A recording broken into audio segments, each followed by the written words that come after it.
economista Márcio Postman já está aqui com a gente, quero chamar ele para subir para cá, para ele nos ajudar e nos iluminar nesse debate. Oi, Márcio, obrigada por ter aceito o nosso convite, boa tarde. Boa tarde, Ana. Boa tarde, Felipe, que tal? Então, nós estamos comentando aqui que esses primeiros resultados do censo já estão sendo bastante comentados, e uma coisa que é interessante, né, Márcio, é que nos censos anteriores, digamos assim, se discutia muito os resultados. Dessa vez a gente está discutindo o resultado e como foi feito o censo, e porque há um grande debate sobre a realização do censo em si e a fidedignidade dos dados, digamos assim, ou, né, esse é um debate. Você acha que, na sua opinião, nós devemos nos concentrar nos números que estão aí, vamos analisar esses números, ou faz sentido a gente também discutir um censo que era para ter sido feito em 2020, não foi, porque teve a pandemia, depois a má vontade do governo Bolsonaro, como a disputa política também interferiu na não adesão das pessoas para responder ao censo? Faz sentido para você a gente discutir também esse processo ou não? Eu penso que nós devemos focar as informações que foram produzidas, que me parecem exitosas, justamente pelo fato do que você destacou, que foram justamente os problemas para a produção do censo. De fato, o Brasil tem um censo, tem problemas, é claro, como também os outros censos passados também tiveram seus problemas. Talvez esse tenha mais ou tenha menos, o censo de 1991 também foi problemático. Se nós analisarmos os censos anteriores a 1940, também tinham problemas. Então, eu penso que a questão de enfrentar os problemas do censo devem ser tratados à luz dos próximos censos. Mas nós precisaríamos nos focar nas informações que temos, pois que elas nos permitiriam, digamos assim, buscar entender que país é esse que o censo revelou, mesmo com suas dificuldades, não é? E eu percebo justamente que há um conjunto de informações que, de certa maneira, vão confirmando algo que já se sabia antecipadamente, não é? O censo de 2022, não é? Ele revela, de certa maneira, como o povo brasileiro, não é, viveu a chamada década perdida, a segunda década do século passado, do século presente, desculpe, que foi uma década de muita tensão política, muita mobilização social, né? 2013, por exemplo, uma mobilização enorme na sociedade brasileira. Depois, na segunda metade da década passada, intensas mobilizações políticas. Então, isso revela uma sociedade em movimento, né? Ao mesmo tempo, se nós olharmos também outros condicionantes, né, que é justamente a economia, do ponto de vista de uma perda econômica que o Brasil teve, vinha mais ou menos bem até 2014, depois há uma inflexão, né, um período longo de queda na atividade econômica, com alguma recuperação, mas demonstrando uma certa paralisia da atividade econômica, e ao mesmo tempo uma afirmação, a partir de várias reformas que foram feitas de 2016 para cá, né, que, de certa maneira, estabelece um país hoje inserido no mundo, não é, como um país fortemente produtor de bens primários. E isso está tendo impactos, a meu modo de ver, é claro, no que aconteceu com a população, do ponto de vista da dinâmica das cidades, por exemplo, né, do ponto de vista do comportamento que se observa através dos dados, né, relativos a onde há dinamismo na atividade econômica, como vai se conformando um tipo de sociedade que me parece muito diferente do passado. Então, não quero me alongar, os dados são preliminares, não é? Mas me parece bastante interessante a gente buscar entender, a partir dos dados que temos, não é, o Brasil, que talvez seja um pouco diferente daquilo que a gente gostaria que fosse, mas é esse país que nós temos para poder melhorá-lo, poder construir maiorias, enfim, esse é o espaço, digamos, pelo qual todos os cientistas, os pesquisadores precisam debruçar a despeito dos problemas e dificuldades que o censo tem. Ô Márcio, essa pesquisa do IBGE revelou que dos 5.500 e tantos municípios brasileiros, 700 deles encolheram de tamanho. e 200, 300 e pouco aumentaram. Então, tem uma desproporção aí nesse encolhimento. Isso já está gerando uma chiadeira da frente de prefeitos rumo a Brasília e talvez dificultando até um pouco da tramitação da reforma tributária, que está aí na caçapa para ser jogada pelo governo, e é uma bola que o Haddad está comandando. Como é que você vê esse dado na dificuldade ou não da tramitação da reforma tributária? A Frente de Prefeitos vai estabelecer alguma pressão? E mais do que isso, com esses dados, mais os dados de possível queda de arrecadação por causa da mudança do ISS para o IVA, né? Isso também dificulta a arrecadação? A tramitação, perdão? Sim. Aparentemente vai haver um questionamento, já está havendo, inclusive, em relação aos dados do IBGE, né? Então, uma espécie de processo de judicialização das informações. Eu penso que, de um lado, o que está ocorrendo revela, de certa maneira, como o país parou de pensar o seu presente do futuro. Ou seja, a desaceleração da expansão da população brasileira já era, na verdade, uma realidade, não há fato novo nesse sentido, né? População que vem... Nós já tínhamos, inclusive, o próprio censo passado, 2010, já havia revelado municípios que vinham perdendo posição. Era minoritário, geralmente municípios muito pequenos, não é? O fato novo deste censo, me parece, junto com a desindustrialização do país, as regiões que até então, no passado, eram as regiões mais dinâmicas, pois concentravam a indústria, não é? São geralmente cidades vinculadas às regiões metropolitanas das regiões, das áreas litorâneas do país. Essas são as regiões que estão mais sofrendo, não é? Então nós temos, de certa maneira, um processo de desmetropolização, ou seja, as metrópoles brasileiras perderam participação relativa, muito pouco, diga de passagem, mas deixaram de crescer, perderam participação, e nós temos um movimento em relação às cidades médias, uma certa interiorização do país que tem a ver justamente com aquilo que é hoje mais dinâmico no país, que é o setor produtor de bens primários para exportação, né? Você me pergunta em relação aos possíveis efeitos disso, que me parece não tem nada a ver com o IBGE. O IBGE é uma instituição para revelar esse movimento, não é? A questão é de natureza política do ponto de vista do financiamento da administração pública brasileira, né, nas suas três diferentes dimensões, o federal, o estadual e o municipal. O fato de nós nunca termos tido reforma tributária, né, eu imputo que a única reforma que nós tivemos foi, de fato, aquela feita nos anos 90, praticamente imediatamente a Constituição de 88, que foi uma reforma neoliberal, né, que aliviou a tributação dos ricos, né, como é o caso da redução da alíquota máxima do imposto de renda, que chegou a ser 50%, caiu para 27,5%, que é hoje, por exemplo, não é? A isenção de lucros e dividendos, que pagavam 15% até 94% e depois passou a ser isento, e a própria tributação das exportações, não é?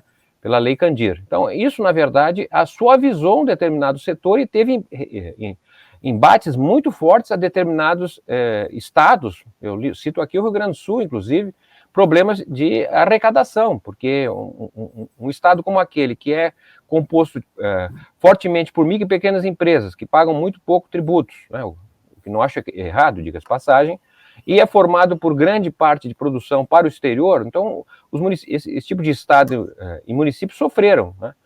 O que está em jogo hoje, me parece que tem os mesmos problemas que tiveram aqueles que quiseram mudar o sistema tributário no passado. Em 2019, nós estávamos com as mesmas premissas de mudança da tributação brasileira e não avançou, né? Não sei se nós temos, na verdade, maioria, um consenso, porque eu entendo a questão tributária como o tema educacional, não é? Há um consenso, todo mundo é a favor de uma melhor educação, né? Como todo mundo é a favor de uma reforma tributária, mas desde que seja no outro, tá certo? Não que implique a mim. Então, penso que é um problema de natureza política, uma tensão muito grande. De fato, podemos ter uma postergação de uma decisão sobre uma parte do que seria uma reforma tributária desejável, porque até agora o que se apresentou, digamos, dentro daquela ideia neoliberal de simplificação, né, que parte do pressuposto que simplificando o imposto todo mundo vai pagar e aí o país vai melhor. Nós já estamos simplificando há muito tempo, tá certo? E não percebi essa melhora. Mas deixa eu colocar aqui para a gente um comentário bem interessante que veio do nosso chat, do Alex. Você consegue subir, Gui? O Alex, ele fala, fui supervisor do censo em Maringá, fiquei surpreso com as mudanças da região rural, né? Muitos sítios foram loteados em chácaras de lazer ou arrendados para plantio de soja, e sequer tem moradores. Aí eu queria trazer uma outra questão também, se você quiser comentar essa contribuição dele, dessas mudanças na área rural, mas também um dado que eu e Felipe estávamos conversando aqui sobre ele antes de você entrar, sobre as residências desocupadas, né? Você comentou isso ontem no Twitter, né? Você disse que o Brasil registrou 18 milhões de residências não ocupadas, sendo a maior parte delas concentradas em áreas litorâneas, né? Aí você fala 53 cidades com mais habitações desocupadas que ocupadas, né? Então, essas cidades parece que são mais... Aí tá aí o seu Twitter de ontem, né? Que a gente puxou. Eu queria que você comentasse para a gente esses aspectos. Se você puder. Muito bem. Da onde eu consigo identificar, não é, essas informações que o IBGE produziu? Primeiro, eu diria assim, está relacionado a uma espécie de características que nós já conhecemos pela história, claro, muito próprio do Brasil agrário, né, um Brasil do século XIX, um Brasil revelado por vários autores, Gilberto Freire, né, por exemplo, da Casa Grande e Senzala, que você tinha isso na fazenda na época da escravidão. O que nós estamos vendo nas grandes cidades, né, sobretudo litorâneas, cidades que tinham uma base industrial muito forte e sofreram um esvaziamento desse setor industrial, um certo empobrecimento da classe trabalhadora e uma conversão, portanto, de trabalhadores anteriormente na indústria para serviços. E grande parte desses serviços foram, de certa maneira, convergidos para uma espécie de serviços aos ricos. Né? E isso se revelou cada vez mais pelo fortalecimento dos condomínios de alta renda nas grandes cidades, não é? Que são, na verdade, uma espécie de casas grandes, modernas, né? Sem, obviamente, a escravidão, mas, de certa maneira, revelam uma reorganização do espaço urbano e que são enclaves em que os ricos moram.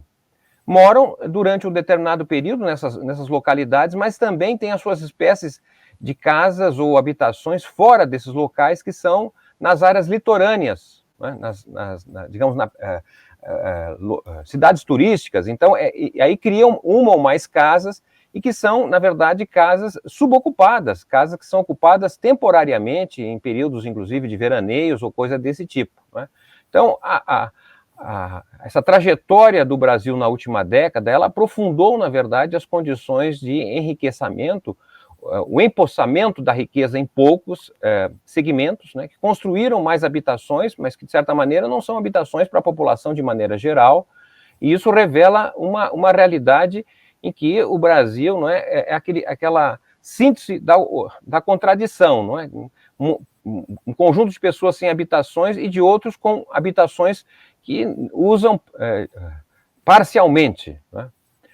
Bom, o outro comentário, não sei se ele é servidor do IBGE ou ele trabalhou como temporário, mas, enfim, muito interessante o comentário dele. De fato, nós estamos tendo uma situação no campo que aprofundou não somente uma espécie de êxodo rural, né? Nós já estamos com apenas 15% da população residindo no meio rural brasileiro, e, ao mesmo tempo, se percebe justamente o esvaziamento, né, do meio rural, porque as atividades econômicas mais fortes são, na verdade, detentoras de pouco emprego.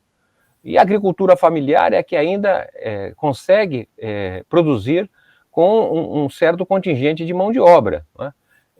Então, nesse sentido, na verdade, o setor rural brasileiro, né, ele está, na verdade, convertido a realidades que têm a ver justamente com esta mudança em termos de ênfase no modelo primário exportador brasileiro, que faz com que, de certa maneira, inclusive no campo, não é? O que nós temos hoje são chamadas cidades agrárias, que são as cidades que mais cresceram, cresce 5%, 6% como média anual do seu PIB, né? Enquanto cidades grandes como São Paulo, entre outros, crescem no máximo 2% ao ano o seu PIB. Então, está revelando um país muito heterogêneo, muito diferente, não é? E é difícil ter uma síntese nacional. Isso que me parece importante também revelar do ponto de vista do censo. Quando se fala, a renda média é tanto, média, mas a média é parecido com aquela situação em que o cidadão está com a cabeça no congelador e os pés no forno elétrico quente, São né? extremos demais, né? Isso, exatamente.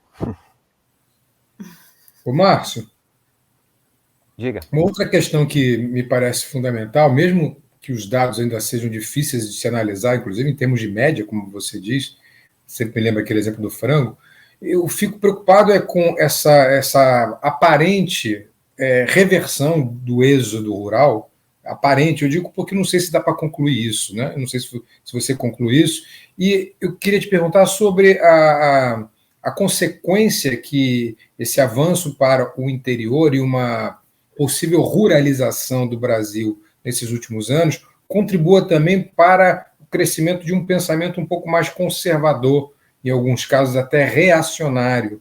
Você acha que essa correlação ela é possível ou eu estou aqui só no campo da especulação? Aí já é uma derivação que pode resultar, não é, da combinação da composição dos votos, né, dos eleitores nas últimas eleições em relação à sua condição geográfica, não é?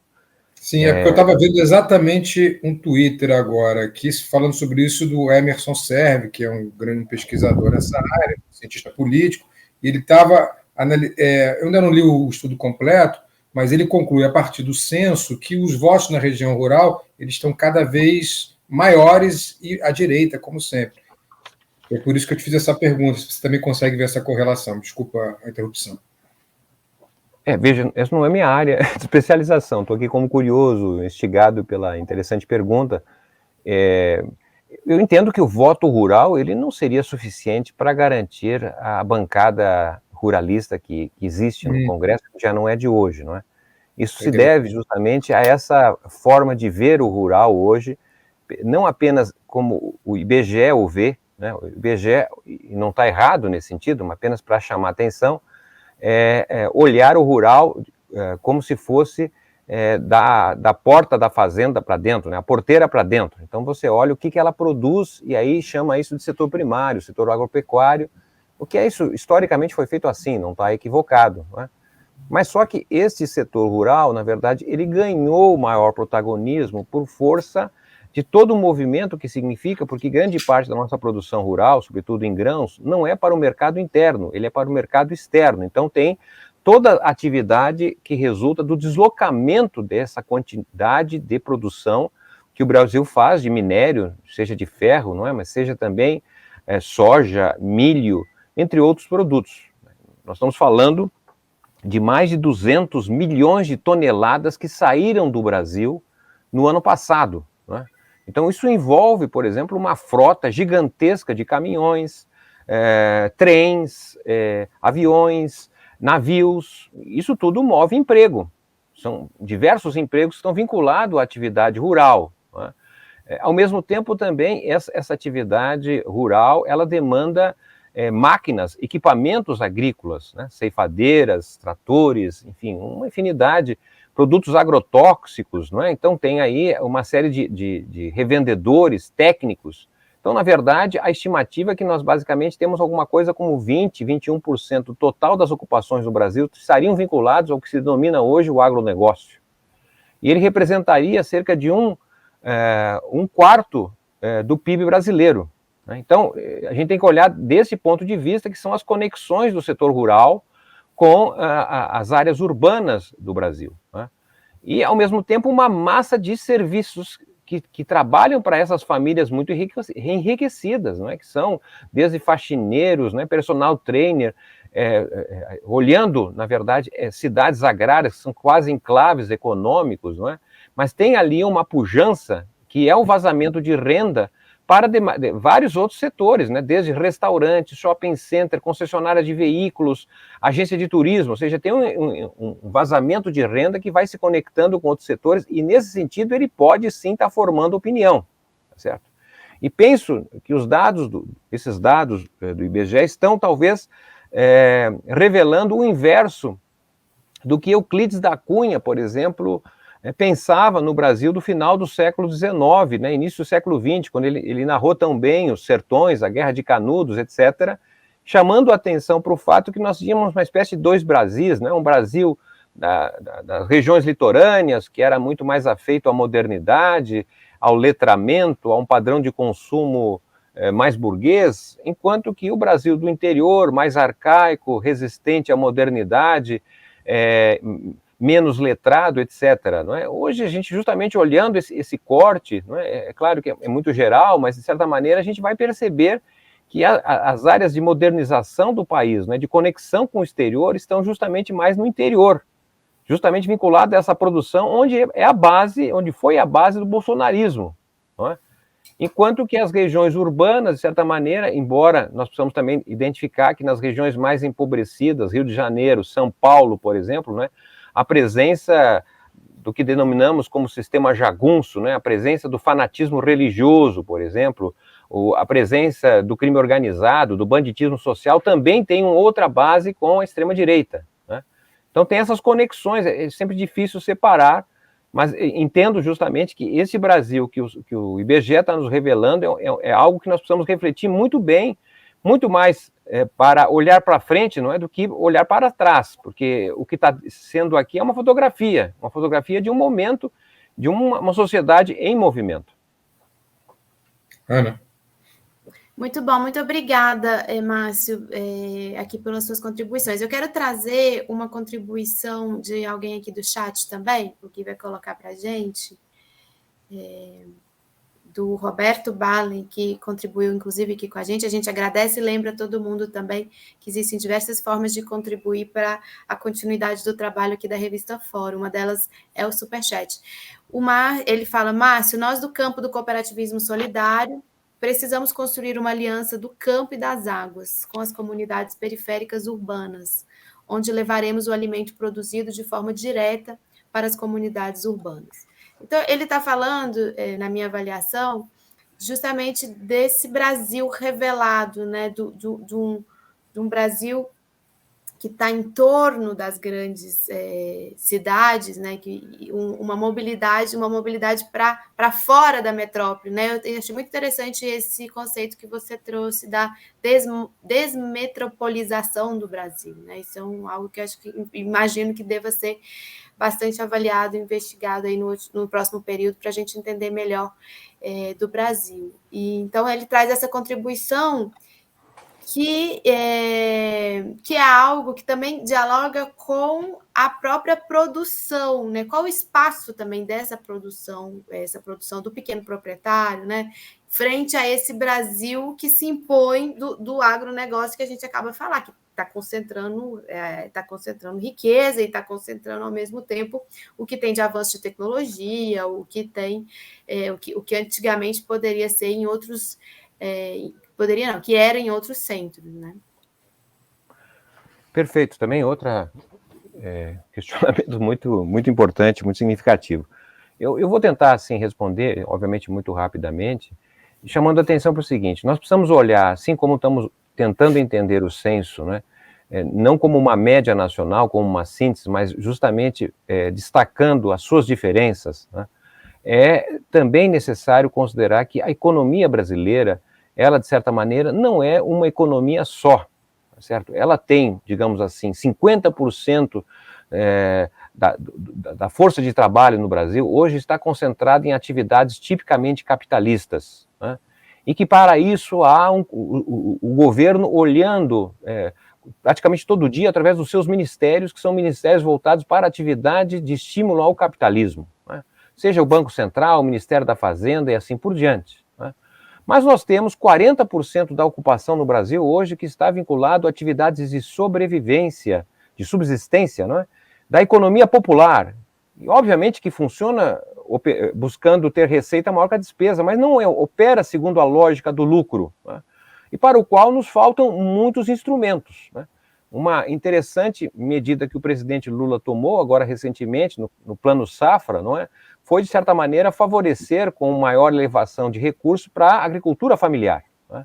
Mas veja que a maior parte do recurso foi justamente para a economia comercial, para o modelo primário exportador. Né? Digo isso porque nos faltam, evidentemente, mecanismos para olhar esse Brasil diferente, que precisa, na verdade, de políticas públicas de natureza distinta. Né?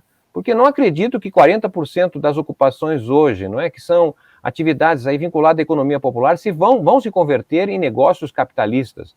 Então, isso veio para ficar, isso está aí, está dado. Como melhorar as condições de vida, as condições de produção, isso é um grande desafio, né, pela qual, inclusive, o cooperativismo, a economia solidária são partes muito importantes. E nós temos uma terceira, embora menor parte, mas também significativa, que é a economia do setor público. Né? São as empresas estatais, os bancos públicos, enfim, uma infinidade de instituições que também operam sem estar, digamos, na lógica do lucro mercantil. Não é? Então, esta diversidade, digamos, da atividade econômica e suas ocupações, elas me parece ser necessária considerar, porque quando se fala assim, a economia brasileira cresceu, mas o que cresceu mesmo? Foi a indústria, não é? Foi a agricultura? O que foi? Porque, na verdade, nós somos um país que vem desintegrando aquilo que anteriormente era menos heterogêneo. Ou seja, nós tínhamos até a década de 1980, não é? Um sistema econômico complexo, articulado, integrado regionalmente. O que nós estamos tendo da forma que o Brasil ingressou na globalização a partir dos anos 90, não é? É uma economia que deixa de ser complexa para ser uma economia especializada na produção de determinados produtos para o exterior. Então, não é mais uma economia complexa, é uma economia de especialização. Ela não se articula totalmente, né? Porque, veja, quem exporta produtos, especialmente produtos primários, é importante a exportação, não estamos aqui reclamando, mas, na verdade, se conecta pouco com as atividades econômicas, poderia se conectar mais, né? E, ao mesmo tempo, você vai percebendo que há uma dinâmica diferente no crescimento dos estados, nas cidades, ou seja, um Brasil vai ficando cada vez mais desigual desse ponto de vista, e isso repercute no modo de vida, nas decisões das famílias de terem ou não terem filhos, porque precisamos entender como é que caiu drasticamente, não é, a realidade da população brasileira em relação à projeção que se tinha. Isso tem a ver com a racionalidade com que as pessoas estão tomando decisões sobre casamento, sobre ter filhos, não é? Qual é a oportunidade que o envelhecimento possibilita nos dias de hoje, quando teve uma reforma previdenciária que praticamente tirou direitos e torna muito difícil os mais jovens se aposentar no Brasil. Vale a pena ter filhos, por exemplo? São questões que, na verdade, estão no subjetivo e também na racionalidade das decisões dos brasileiros. Márcio, obrigado pelos seus esclarecimentos, obrigado pela entrevista, a gente vai te liberar, queria muito te agradecer, você é sempre bem-vindo aqui, seus esclarecimentos são sempre importantes para a gente. Já tive outras oportunidades de entrevistar e cada vez eu aprendo mais, é sempre uma aula. Muito obrigado. Imagina. Muito obrigada, Márcio. Muito obrigada. Eu que agradeço. A gente vai continuar te seguindo ali no Twitter, nas suas outras contribuições, sempre nos ajuda a iluminar esses debates todos. Obrigado, um abraço, boa semana a todos. Yes.